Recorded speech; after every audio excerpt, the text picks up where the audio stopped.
అందుకే కింద ఏం చేశారంటే మొత్తం మీటింగ్ పెట్టుకుని చంపేశారు, దేవుని కుమారుడు అని చెప్పుకుంటున్నారు అన్నారు.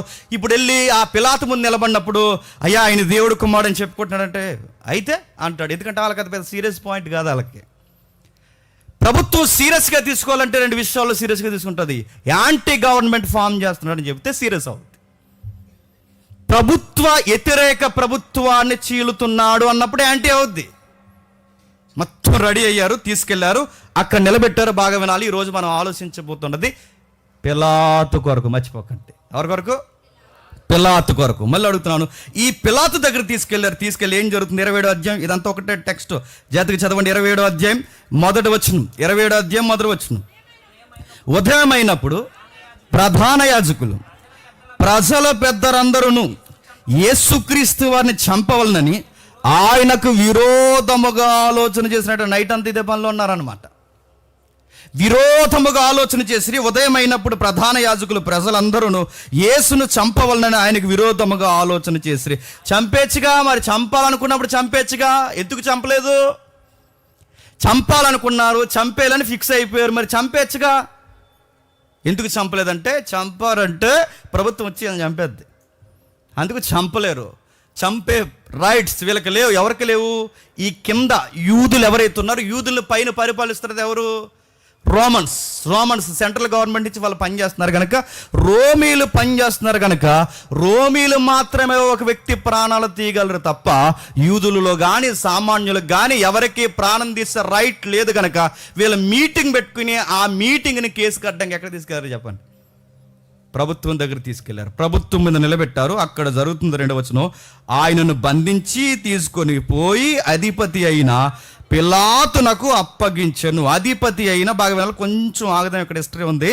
అధిపతి అయిన పిలాతుకి అప్పగించెను. అధిపతి అయిన పిలాతు అంటే ఏంటి అసలు? బండ గుర్తుపెట్టుకోండి, ఈ మాటలు గుర్తుపెట్టుకుంటే కొన్ని వచనాలు మనకు అర్థమవుతాయి. ఈ పదాలు మనకు అర్థం కాకపోతే ఏ అధికారులు ఏంటో మనకు అర్థం కాదు, ఏ అధికారి ఏంటో మనకు అర్థం కాకపోతే అక్కడున్న ఆ యొక్క గ్రావిటీ ఉంది చూస్తారా, మన హార్ట్కి టచ్ అవుతుంది.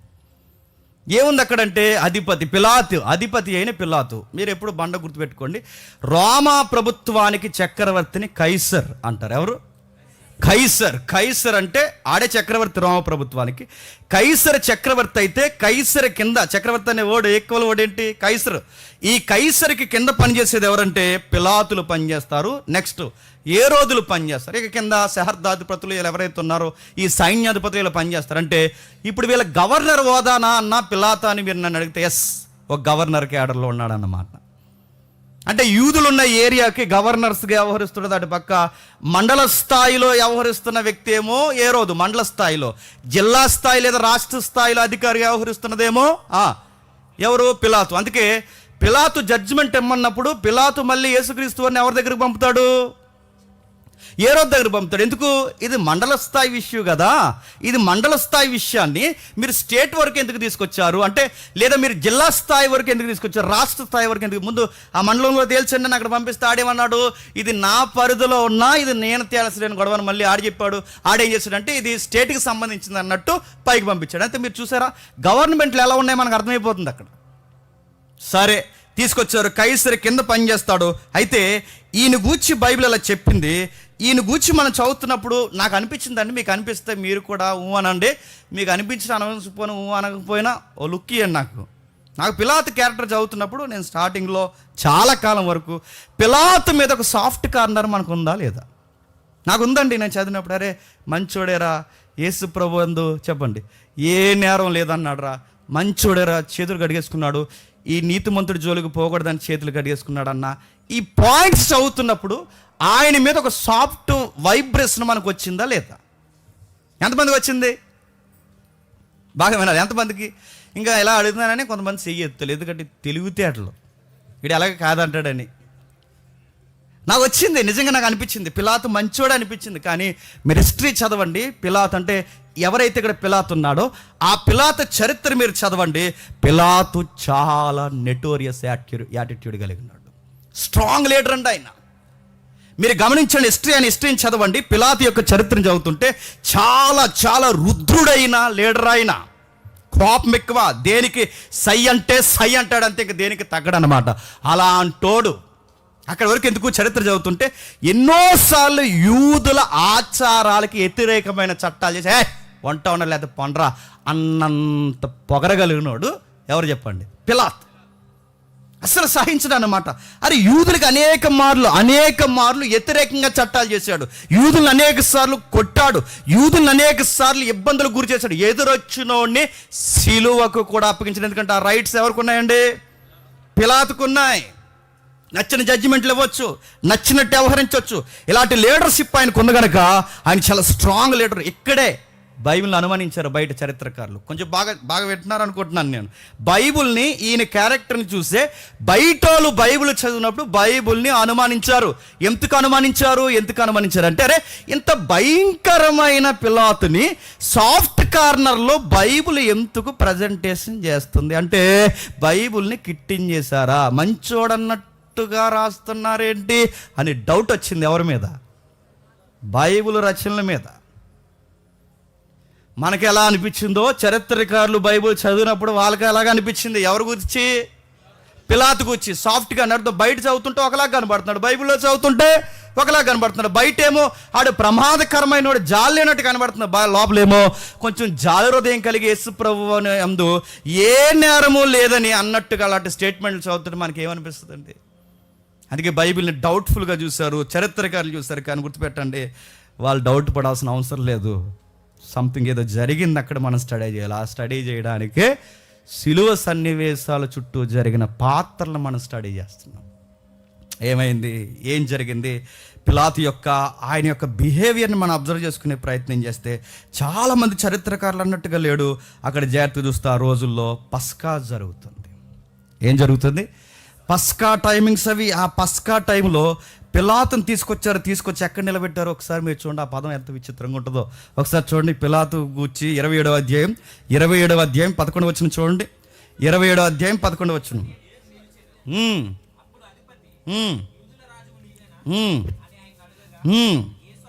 ఏంటట? ఎక్కడ నిలబెట్టారట? యేసును అధిపతి ఎదుట నిలిచెను. ఇంకో పదం ఉంది, నిలబెట్టి అంటున్నాను. మరి మోకంత ఎర్రా లేరు, ఎక్కడున్నారా? బయట ఉన్నారు. యేసు ప్రభువుని ఎక్కడ నిలబెట్టారు? పిలాతు ముందు నిలబెట్టారు. పిలాతు ముందు. ఇదంతా సిలువ సన్నివేశం దగ్గర కాదు, లోపల దర్బార్లో జరుగుతుందన్నమాట. పిలాతు లోపల ప్యాలెస్ ఉంటుంది. కానీ వీళ్ళకి ఒక మన బాగా డబ్బున్న వాళ్ళు అనుకోండి, మనకి ఆఫీసులు ఉంటాయి. ఎక్కడైనా ఎవరైనా కలుద్దామంటే ఎక్కడ కలుద్దాం అంటాం? ఆఫీసులు. వాళ్ళకు కూడా ఆఫీసులు ఉంటాయి. ఎవరికి? పిలాతుకి, ఆ గవర్నర్స్కి, వీళ్ళందరికీ ఆఫీసులు ఉంటే వాళ్ళకి పర్సనల్గా ఇలాంటి తగువులు తీర్చడానికి, బహిరంగ జడ్జిమెంట్ ఇవ్వడానికి ముందు అక్కడ మాట్లాడతారనమాట ఇంటర్నల్గా. అక్కడ తీసుకెళ్ళారు. వీళ్ళందరూ బయట నిలబడ్డారు. బయట ఎందుకు నిలబడ్డారో ఇదే టెక్స్ట్ని, ఇదే సందర్భాన్ని యోహాన్ రాశాడు. ఎంత బాగా రాశాడు చూడండి ఒకసారి. ఎంత బాగా కవర్ చేసిందో. సువార్త చరిత్రని చాలా బాగా కవర్ చేసిందండి. కవర్ చేయడం అంటే ఏ విషయాన్ని అంత ఈజీగా వదిలేదు. చూద్దాం ఒకసారి. యోహాను సువార్త 18వ అధ్యాయం 28వ వచనం. యోహాను సువార్త 18వ అధ్యాయం 28వ వచనం.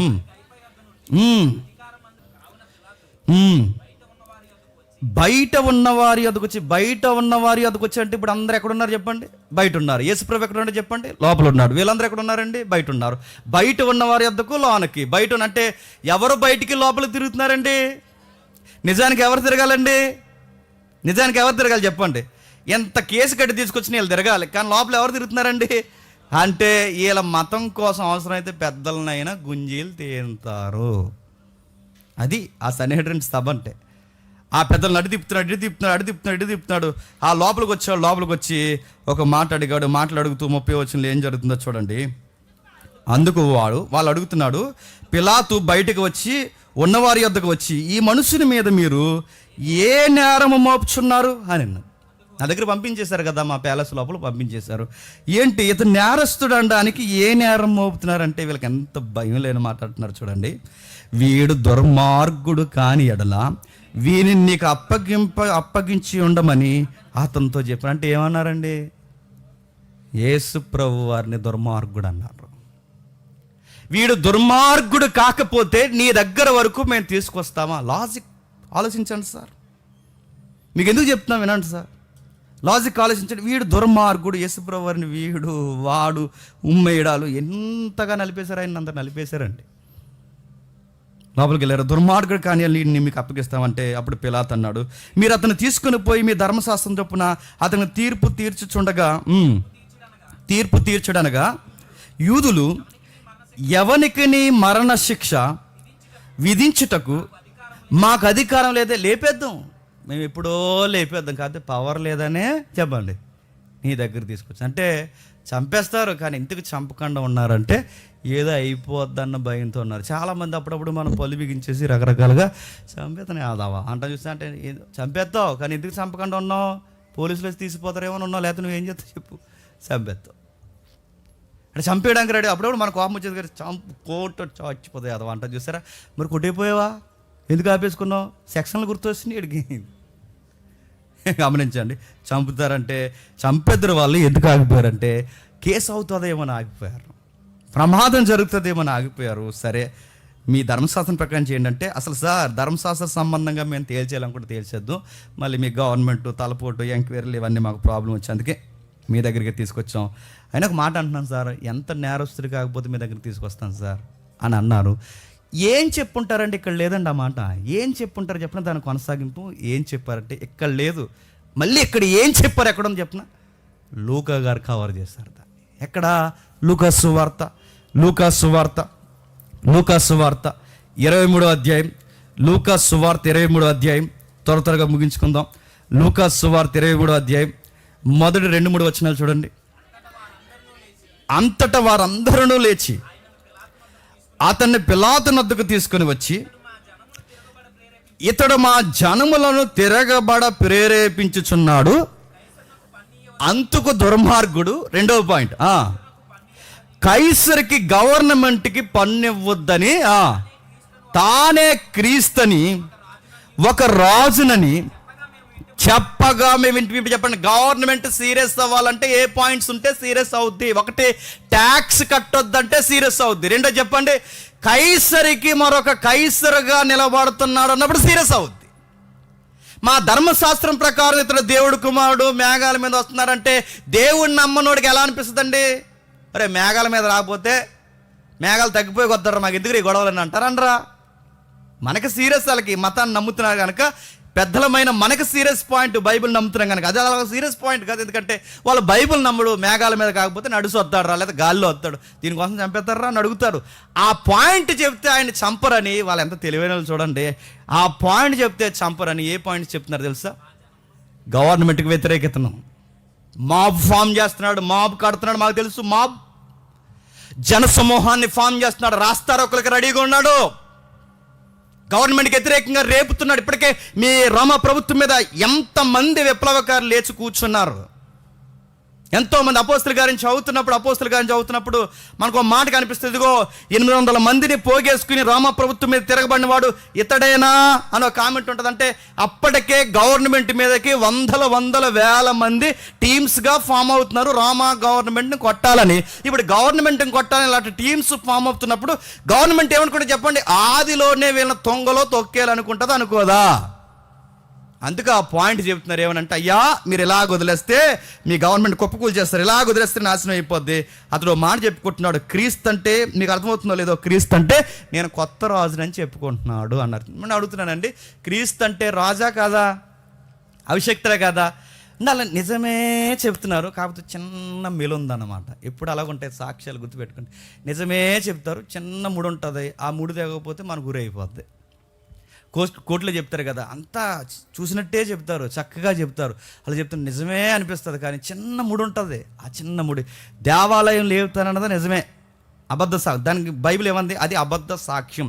యేసు ప్రభు దేవాలయం లేపుతుంది అన్నది నిజమే, కానీ దాని బైబిల్ ఏమంది? అది అబద్ధ సాక్ష్యం. ఎందుకు అబద్ధ సాక్ష్యం? చిన్న ముడి ఉంది, అక్కడ ముడి ఏంటంటే ఆయన లేపుతానన్నది ఈ దేవాలయం కాదు. మరి చెప్పండి, చూసారా మీరు అక్కడ ఆ పాయింట్. అంటే నిజం ఎప్పుడు బాగుంటుంది, సాక్ష్యం ఎలా ఉంటుందంటే సగం నిజం చెప్పండి, సగం అబద్ధం ఉంటుంది. ఆ ముళ్ళు మనం ఏమనుకుంటామంటే జడ్జిలు ఊరికే జడ్జిలు అయిపోరండి, గుర్తుపెట్టుకోండి.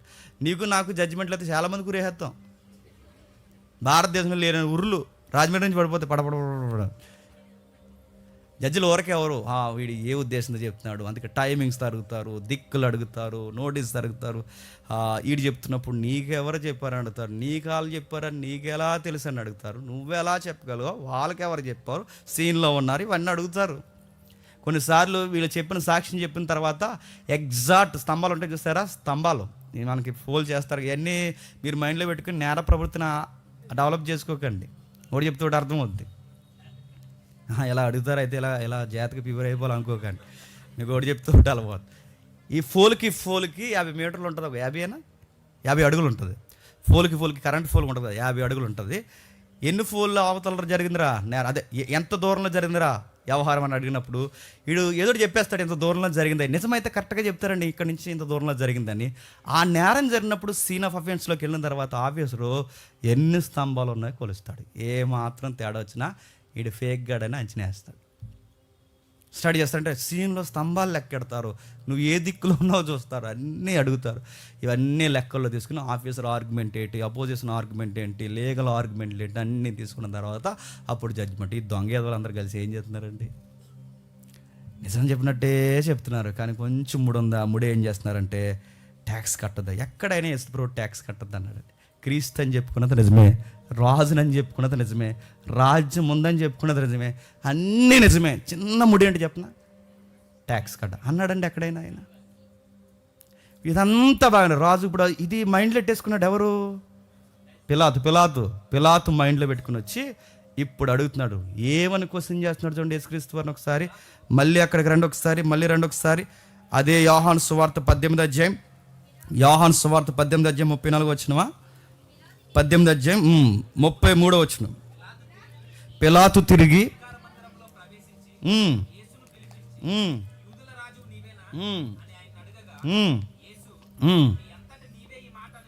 నీ అంతట నీవే ఈ మాట అనుచున్నావా, ఇతరులు నా గూర్చి నీతో చెప్పురా. ఏమని అడిగాడండి? నువ్వు రాజువా అని అడిగి. ఎందుకు అడిగి ఉంటాడు చెప్పండి, ఇప్పుడు మీకు అర్థమైపోతే. ముఖ్యాంశాలు మళ్ళీ చెప్పమంటారా? చెప్పండి మరి. ఎందుకు పిలాతు నువ్వు రాజు అని ఎందుకు అడిగాడు? ఈయన వదిలి బయటికి వెళ్ళొచ్చాడుగా, ఈయన ఇక్కడ పెట్టి బయటికి వెళ్ళొచ్చాడుగా, ఒంటరిగా పంపించారు, ఇక్కడ ఉండు వస్తా అని చెప్పి బయటికి వెళ్ళాడుగా. బయటికి వెళ్ళి లోపలికి వచ్చేసరికి బయట ఏం చెప్పారు? కింగ్ అని చెప్పుకుంటున్నాడు సార్, ట్యాక్స్ వద్దంటున్నాడు సార్, ఆడు మాబు ఫామ్ చేస్తున్నాడు సార్, దుర్మార్గుడు సార్, గవర్నమెంట్ని చక్కగా చూసే మీ ఉత్తమ గవర్నమెంట్ని మాకు లేకుండా చేసేలా ఉన్నాడు సార్ అని ఇదంతా ఎక్కించేశారు. ఎవరికి? పిలాతుకి. ఇప్పుడు లోపలికి వచ్చినట్టు ఇదంతా సబ్జెక్ట్ లోపల పెట్టుకున్నాడు, సింగిల్గా వచ్చిన అడిగాడు, నువ్వు కింగ్వా అని అడిగాడు. అప్పుడు యేసుప్రభువు ఎవరు ఇంకా తెలివైనాడు, దేవుడు ఆయన. అప్పుడు ఆయన అన్నాడు, నువ్వే చెబుతున్నావా, నీకు ఎవడైనా చెప్పాడా అన్నాడు. ఈడే పెద్ద జడ్జి అంటే ఆయనకి జడ్జి ఆయన అడుగుతున్నాడు, నువ్వే చెప్తున్నావా, నీకు ఎవరైనా చెప్పారా? ఆయన ఒక విషయం అడుగుతున్నాను. అందుకు పిలాతు, నేను యూదున్నా ఏమి నేను కింగ్ అని ఒప్పుకోవడానికి? చెప్పారయ్యా అంటే ఆన్సర్ ఇచ్చాడు అనమాట. నేను యూదున్నా ఏమి కింగ్ అని ఒప్పుకోవడానికి చెప్పారు, అడుగుతున్నాను. ఆరోపణలు నీ మీద ఆరోపింపబడుతున్నాయి, ఆరోపణలు చెప్పు. అడ్మిట్ అవుతున్నావా, ఒప్పుకుంటున్నావా, అడ్మిట్ అవుతావా? రాజు అని అంటున్నారు, అడ్మిట్ అవుతావా అని అడిగారు. అప్పుడు అన్నాడు ఆయన, నీకు విషయం చెప్పాలని ఆయన చెప్తూ, యేసు, నా రాజ్యము ఈ లోక సంబంధమైనది కాదు, నా రాజ్యం ఈ లోక సంబంధమైనది అయితే నేను యూదులకు అప్పగింపబడకుండానట్లు నా సేవకులు పోరాటం చేదురు. ఇప్పుడు చెప్పండి, వాడు అడిగిన దానికి కరెక్ట్ ఆన్సర్ ఇచ్చాడులే చెప్పండి. మీరు అనుకున్నట్టే మీ గవర్నమెంట్ని నేను పడగొట్టాలన్న థాట్సే నాకు ఉండుంటే నా అరెస్ట్ జరిగే సమయానికి పబ్లిక్లో లా అండ్ ఆర్డర్ ప్రాబ్లం రావాలి. వచ్చిందా? నా కొరకు ప్రాణాలు పెడతానన్నాడు. ఒక్కళ్ళేడు నా దగ్గర చూడు. పేతురు లేడు, యోహాన్ లేడు, యాకోబు లేడు, ఒక్కళ్ళేడు చూడు. నేను రాజుగానే ప్రకటించుకుని ఉంటే ఇప్పటికే నేను చాలా టీములు ఫామ్ చేద్దును. ఒకవేళ మీరు అనుకున్నట్టే గవర్నమెంట్కి వ్యతిరేకంగా నేను టీం ఫామ్ చేస్తే ఇప్పటికి నా మీద దెబ్బడక ముందే, ప్రధాన యాజకుని ఇంటి ముందుకు రాకముందే నా సైనికులు లేదా నా దాసులు ఏం చేద్దరు చెప్పండి? ఫైట్ చేద్దరు. నేను మళ్ళీ చెప్తున్నాను, నేను మీరు అనుకున్న రాజ్యాలు కట్టడానికి రాలేదు. నేను మళ్ళీ చెప్తున్నాను, మీకు ఎలా అర్థమవుతున్నానో, మీకు ఎవరు ఎలా చెప్తున్నారో నాకు తెలియదు, కానీ మీకు అర్థమయ్యేలా చెప్తున్నాను, నేను ఈ లోక సంబంధమైన రాజ్యాన్ని స్థాపించడానికి రాలేదు. అయితే అప్పుడు అన్నాడు మళ్ళీ, మరి నువ్వు రాజు అంటున్నారు, 37 వచనం. అందుకు పిలాతు, మరి రాజు అంటే మళ్ళీ క్వశ్చను. ఓకే, లాజిక్ బాగా చెప్పావు, నీకు ఎవరు టీం లేదంటున్నావు, మరి నువ్వు రాజు అంటే దాన్ని క్లైమ్ చేసుకుంటున్నావుగా రాజు అని అంటే. Yes, I'm king. ఏ విషయంలో చెప్పనా? సత్యమును స్థాపించడానికి వచ్చిన రాజుని నేను. సత్యము స్థాపించడానికి వచ్చిన రాజ్యము, నాకు రాజ్యం ఉందే కానీ ఈ లోక సంబంధమైన రాజ్యం కాదు. నాకు ఒక ధ్యానం ఉంది, నాకు ఒక గురు ఉంది. నేను ఎందుకు పుట్టానంటే నీ మీద జెండా ఎగరేయడానికో, వాడి మీద జెండా ఎగరేయడానికో, వీడికి వ్యతిరేకంగా నేనేదో చేద్దామనో, నేను పేరు ప్రఖ్యాతల కొరకు నేను పుట్టలేదు. నేను ఎందుకు పుట్టానంటే సత్యము గూర్చి సాక్ష్యం ఇవ్వడానికి పుట్టాను. సత్య స్థాపనకై వచ్చాను, సత్యం కొరకు జీవించడానికి వచ్చాను, సత్యం తరపున రెఫరెన్స్గా నేను నిలబడ్డాను. నా రాజ్యం మీరు అనుకున్నాను, నా వలన మీ గవర్నమెంట్కి ఏ ప్రాబ్లం లేదు. తెలివైనడు కనుక, జడ్జి స్థాయిలో ఉన్నాడు కనుక, విషయం చెప్పకుండానే వివరించకుండానే అర్థమైపోయింది కనుక అతడు ఈ మాట విని, అతడు ఈ మాట చెప్పి బయట ఉన్న యూదుల యొద్దకు తిరిగి వెళ్ళి, అతని యందు ఏ దోషము నాకు కనబడలేదు. మీరు రాజు అన్నారు, ఆయనకి ఈ లోక సంబంధమైన రాజ్యాలు లేవు. దుర్మార్గుడు అంటున్నారు, నాకేమీ కనబడట్లేదు. మీకు కనబడుతున్నది నాకు కనబడట్లేదు. మీరు చూస్తున్నది నేను చూడలేకపోతున్నాను. బయటకు వచ్చాడంటే అధికారి లోపల తిరుగుతున్నాడు, బయటకు తిరుగుతున్నాడు, లోపల తిరుగుతున్నాడు, బయటకు తిరుగుతున్నాడు, లోపల తిరుగుతున్నాడు. ఇక్కడ గ్యాప్ ఉంది చూసారా, 38కి 39కి గ్యాప్ ఉంది చూసారా, అది అలానే జ్ఞాపకం పెట్టుకోండి. ఆ గ్యాప్ని జ్ఞాపకం పెట్టుకోండి, పై వారాల్లో మనకు ఉపయోగపడుతుంది. ఆ గ్యాప్లోనే హేరోదు ఆ రాత్రి పగళ్ళు ఎన్నిసార్లు యేసుప్రభుని కూర్చోబెట్టి, నిలబెట్టి, లేపి అక్కడ పంపించి, ఇక్కడ ఈ మాట నేను అనలేకపోతున్నాను కానీ తప్పదు, మీకు ఆ బాధ అర్థం అవ్వాలని అన్నాను. కుక్కకి గొలుసులేసి పిచ్చి కుక్కని ఎలాగైతే ఈది ఏదో తిప్పేస్తారో, ఆ వీధులంటే పలుమార్లు ప్రభుని తిప్పేశారండి. అక్కడికి తిప్పారు, ఎక్కడ తిప్పారు, అక్కడ తిప్పారు. ఆడెళ్ళి రకరకాలు అంటున్నాడు. ఆడు నవ్వుతున్నాడు, ఆడొక ఎదవాడు, ఆడ పనికి మళ్ళీ ఎదవాడు నవ్వుతున్నాడు. ఏ రోజు కాడు సృష్టికర్త మానవ ఆకారంలో ఇళ్ళలోకి వస్తే వాడు నవ్వడం ఏంటంటే వాళ్ళకి ఏం రైట్ ఉందండి యేసుప్రభు? అందుకే యేసుప్రభు మాట అంటాడు, పిలాతు నీకో మాట చెప్తున్నాను, పైనుంచి అధికారం ఉంటే తప్ప నా మీద ఎక్కడ వాళ్ళది నువ్వు రాసి పెట్టుకా అన్నాడు. ఎవడో ఏం చేయలేడు నన్ను, నా తండ్రి కోరిన దాని ప్రకారం నేను పోతున్నాను తప్ప మీరు ఎవర్రా నన్ను ఏం చేయడానికి. కింద ఒక విచిత్రమైన సన్నివేశం చదువుతుంది 19వ అధ్యాయం. అది జ్ఞాపకం పెట్టుకోండి, మనకు వచ్చే వారం ఉపయోగపడుతుంది. అది జ్ఞాపకం పెట్టుకోండి. 19వ అధ్యాయం. ఆయనను కొరడాలతో కొట్టించను, సైనికులు ముండ్లతో కిరీటము. మీరు ఒకసారి ఇమేజినేషన్ చేసుకోండి, ఒకసారి మీరు ఆ వ్యూలోకి రండి. అప్పటికి 5 సార్లు జడ్జిమెంట్ జరిగిపోయిందండి. 5 సార్లు. ఎన్నిసార్లు? 5 సార్లు జడ్జిమెంట్ చేశారంటే ఈ కొరడాలతో కొట్టే సమయానికి అప్పటికి 5 సార్లు జడ్జిమెంట్ అయిపోయింది.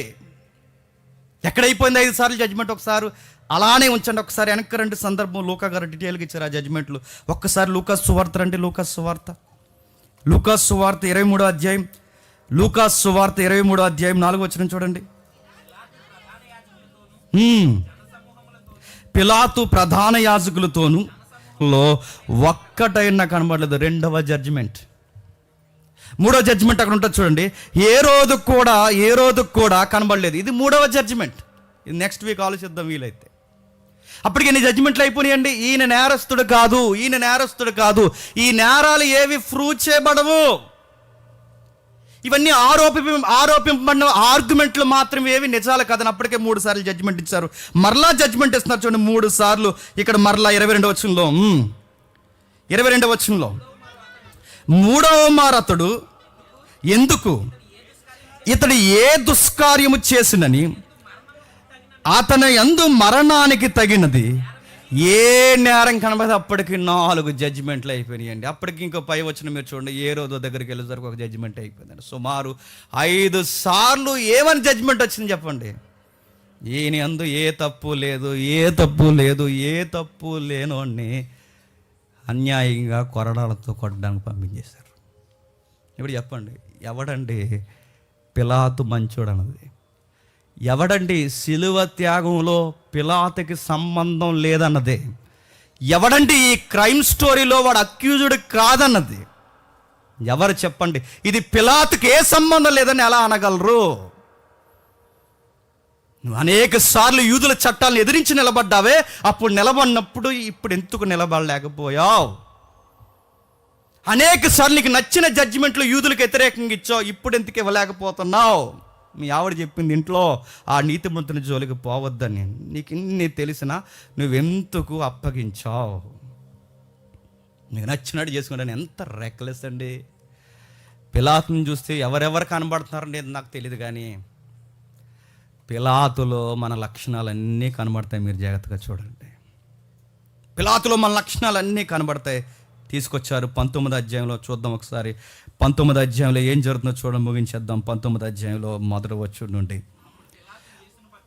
యోహాను సువార్త 19వ అధ్యాయం మొదటి వచనం నుండి. అప్పుడు పిలాతు యేసును పట్టుకుని ఆయనను కొరడాలతో కొట్టించెను, సైనికులు ముండ్లతో కిరీటము అల్లి. ఒకసారి మీరు ఊహించుకోండి, కామనగా చదివేస్తున్న పదాలేమో. వారు కొరడాలతో కొట్టారంటే చరిత్ర చెబుతుంది ఆ కొరడాలతో కొడుతున్నప్పుడు చాలా దారుణంగా ఉంటుంది. ఆ కొరడాలతో కొడుతున్న ఆ బాధని మనం భరించలేము, ఆ కొరడాలని మనం ఊహించలేము, ఆ కొరడాలని మనం కనీసం అర్థం చేసుకోవడానికి చాలా కష్టంగా ఉంటుంది. ఎందుకంటే మీకు వచ్చిన స్ట్రైక్ అవ్వాలి. యెషయా గ్రంథం తీయద్దు, 53వ అధ్యాయం చదువుతున్నప్పుడు ఆయనకు స్వరూపమైనను సొగసైనను లేదన్న వచనం ఎందుకు రాశారు చెప్పిన ప్రవక్త? ఆయనకి స్వరూపమైనను సొగసైనను లేదన్న వచనం ఎందుకు రాశారంటే మీరు గమనించండి, ఆ కొరడా దెబ్బలకి చర్మం ముక్కలుగా లేచిపోద్దండి. అలాంటి కొరడాలండి అవి. జడలుగా అలుతారు. జంతువుల ఎముకలు నా కొరడా మధ్యలో పెడతారు. అది ఇలా కొట్టినప్పుడు అది లాక్కుని శర్మను అలా లాక్కుంటూ వస్తుంది. చరిత్రకారుడు, యూదుల చరిత్రకారుడు ఇలా రాశాడు, ఆ కొరడా దెబ్బలకు యేసుప్రభు కట లోపల ఉన్న ఎముకలు బయట కనబడిపోయాయి. నేను మళ్ళీ అంటున్నాను, ఇది సిలువకు బిగినింగ్ మాత్రమే. మళ్ళీ చెప్తున్నాను, ఇది సిలువకు బిగినింగ్ మాత్రమే. బిగినింగే, సిలువ కాదు. కొరడాలతో కొట్టారు, చేసింది సరిపోలేదండి. వీళ్ళు ఎంత టార్చర్ పెట్టారండి ఆయన్ని.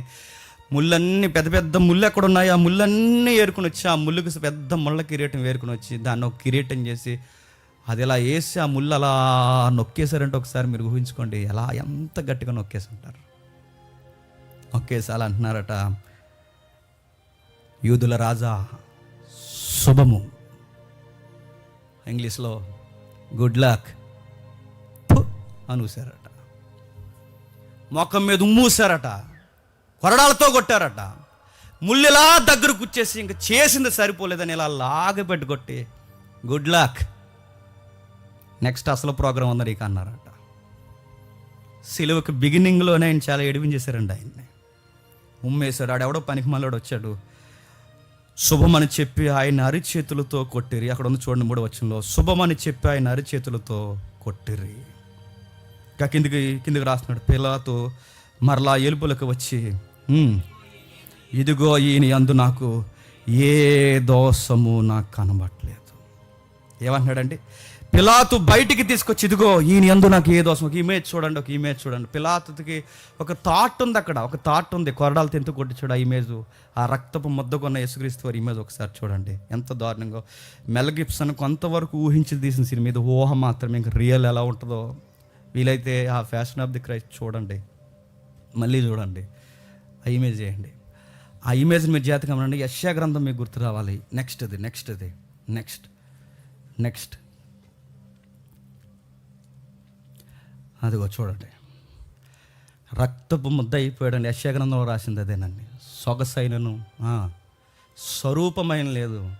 ఆయన అపేక్షించడానికి అంత అట్రాక్షన్ పర్సన్గా లేడు. అది ఏదో పైన ఒక చిన్న వస్త్రం ఉంచారు ఆయన మానాన్ని అడ్డెట్టుకోవడానికి.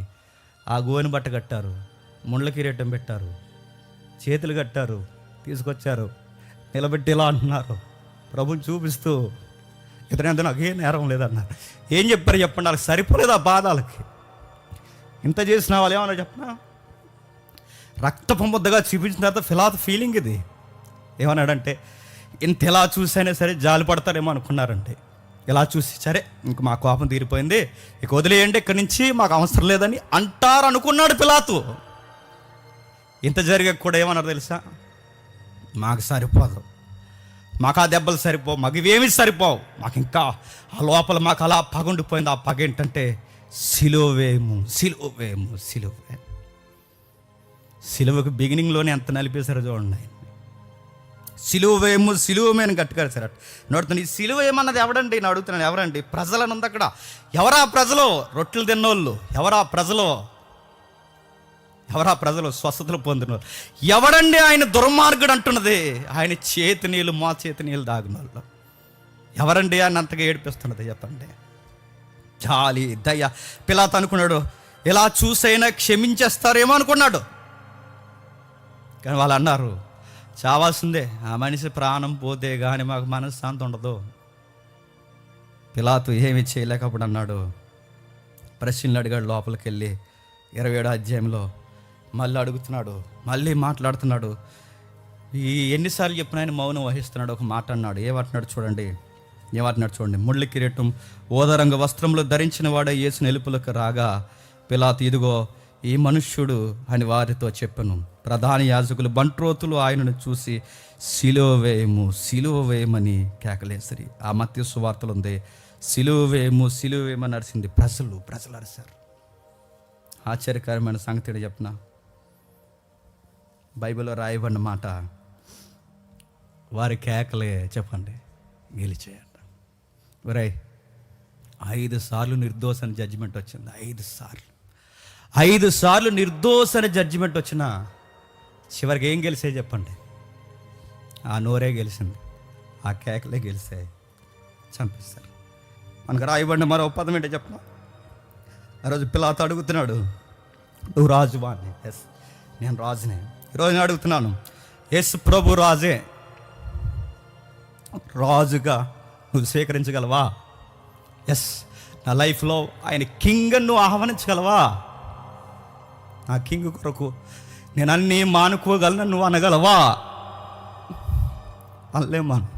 అందుకు చెప్పనా, మన దృష్టిలో మన హృదయంలో యేసుప్రభు రాజు కదా. ఎవరు రాజు చెప్పండి?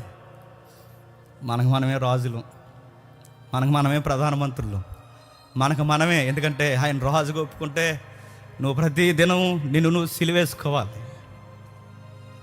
యేసుప్రభుని వెంబడిస్తానంటున్నావు కానీ నీకు అన్ని పిలాతు లక్షణాలే. పిలాతు అన్నాడు, నువ్వు రాజువా అని అడిగాడు. ఎస్, నేను రాజుని.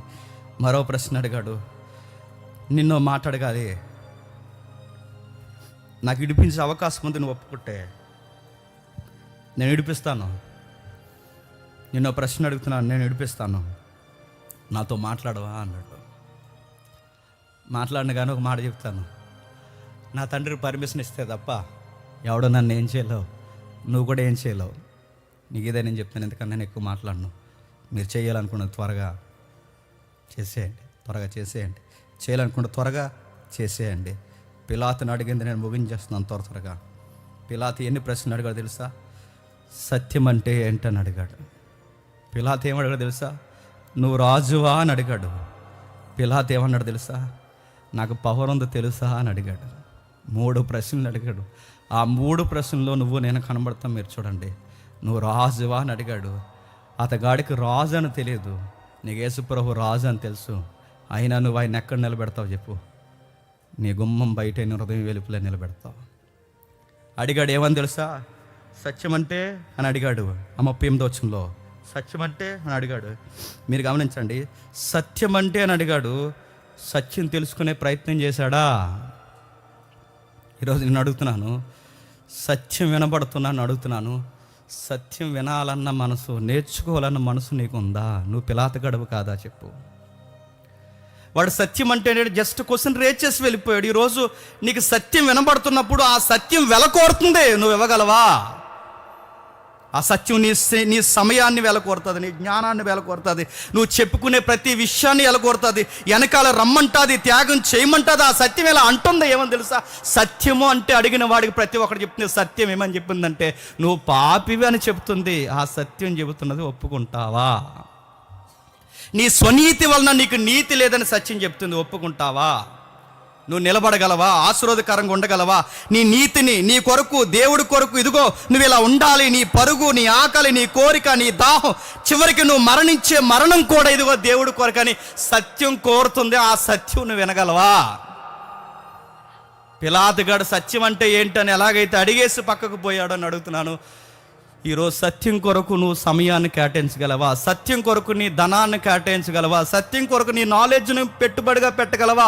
సత్యం కొరకు నీ ప్రాణాన్ని తృణప్రాయంగించగలవా? సత్యం కొరకు నీ కుటుంబాన్ని బంధాన్ని పక్కన పెట్టి రాగలవా? సత్యం కొరకు నువ్వు దేవుని కొరకు చనిపోగలవా? ఏంటి సత్యం అంటే? సత్యం అంటే ఇది. దీనిని స్వీకరించాలంటే మరి చెప్తున్నాను, దమ్ముండాలి. సత్యాన్ని స్వీకరించాలి. దమ్ము పిలాతగాడికి లేదు. ఆ దమ్ము పిలాతగాడికే కాదు, ఈరోజు చాలా మందికి లేదు. సత్యం స్వీకరించాలంటే దమ్ముండాలి. ఏం దమ్ముండాలి? నీ టైం ఇచ్చే సత్యానికి ఇవ్వగలవా? నీ నాలెడ్జ్ ఇచ్చే ఇవ్వగలవా? నీ లైఫ్ ఇచ్చే సత్యానికి ఇవ్వగలవా? నువ్వు ఇవ్వలేవు. పిలాతగాడు అడిగేసి ఎలాగైతే పక్కకు పోయాడో నువ్వు కూడా సత్యాన్ని ఎలా నేర్చుకున్నావు తెలుసా? 2 రెళ్ళు 4 అని నేర్చుకున్నావు. ఎవరికి కావాలి 2 రెళ్ళు 4 అని నేర్చుకుంటే? వెల కావాలి. వెల వెల వెల సత్యం వెల కోరుతుంది. రా, నీ సంపాదన అంతా ఇచ్చి నా కొరకు రా, నా కొరకు మరణించడానికి రా. సామెత గ్రంథం ఉంది. సత్యం ఏం కోరుతుందంటే నీ టైం, నాలెడ్జ్ అన్నిటినీ కోరుతుంది. అది పిలాతు అది ఇవ్వలేడు, పిలాతు అది చేయలేడు, పిలాతు వల్ల కాదు, పిలాతుకి అది జరగదు. పిలాతు అన్నిటినీ సాక్రిఫైస్ చేసి దేవుడి దగ్గరికి రాలేడు. పైపెచ్చికి 10వ వచనంలో ఏమంటున్నాడు చూడండి. పిలాతు అంటున్నా, నువ్వు నాతో మాట్లాడవా, నువ్వు నాతో మాట్లాడవా? జాగ్రత్త గమనించండి, 3 సార్లు నా నా నా అంటాడు చూడండి. నాతో మాట్లాడవా, నాతో మాట్లాడు 3 సార్లు అంటాడు చూడండి. పిలాతు, నాతో మాట్లాడవా? నిన్ను విడుదల చేయటకు నాకు అధికారం కలదు, నిన్ను సిలువ వేయటకు నాకు అధికారం కలదు. నా నా నా సత్యం ఏంటో చెప్పిన, ఆ నాయే సావాలంటది. నేనన్నదే చావాలి. పిలాతు ఎందుకు యేసుక్రీస్తు అని అర్థం చేసుకోలేకపోతే తెలుసా? నా. ఈరోజు మనలో, నీలో, అందరిలో ఉన్న ఫీలింగ్ ఏంటి చెప్పనా? నేను, నా. అది చచ్చితే కానీ ఈరోజు నీ కళ్ళ ముందుకు వచ్చినా నీకు అర్థం కాదు. ఈ సత్యం నీ బుర్రకెక్కదు. పిలాతు జడ్జాగా ఒక మాట అడిగాడు, ఈయనేం చేద్దాం అని అడిగాడు 23వ అధ్యాయంలో. ఈయన అందు ఏ దోషం లేదు, ఈయనేం చేయమంటారని అడిగారు. ఈ క్వశ్చన్ మన అందరిది. ప్రతి మానవ జీవితంలో అతిపెద్ద ప్రశ్న ఏంటో తెలుసా? యేసు ప్రభు కొరకు ఎంత వివరంగా చెప్పేశారు. ఇప్పుడు నేను నా లైఫ్లో ఏం చేయాలి? ఒకటి స్వీకరించాలి, లేదా చెప్పండి వద్దని తృణీకరించి సిలువ పొమ్మనాలి. ఈ ప్రశ్న నిన్ను కూడా అడుగుతున్నాను. ఏం చేస్తావు నీ లైఫ్లో? యేసుక్రీస్తు వారిని స్వీకరించి నిన్ను నువ్వు ఆయన కొరకు చంపుకుంటావా?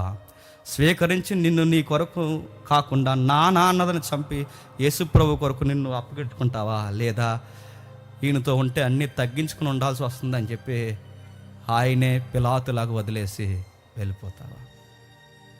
జడ్జిమెంట్ నీ ముందు ఉంది. ఇది పార్ట్ 1. పిలాతు గూర్చి పార్ట్ 1. పార్ట్ 2 చూద్దాం, వచ్చేవారు చూద్దాం. హేరోదు ఉన్నాడు, ఆ మోతుబర్లు పెద్ద మనుషులు ఉన్నారు.